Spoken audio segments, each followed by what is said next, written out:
cerita rakyat yang berjudul Legenda Roro Kuning.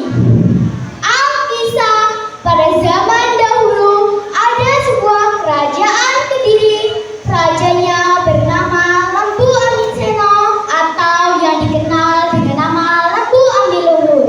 Orangnya gagah perkasa, tampan, berwibawa, dan adil. Dia mempunyai seorang putri yang sangat cantik jelita yang menjadi idola di wilayah kerajaannya. Siapakah dia?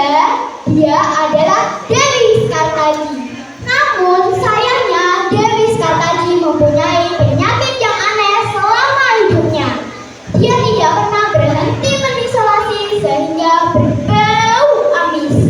Dan itu sebabnya tidak ada pangeran yang mau melamarnya untuk dijadikan istri. Suatu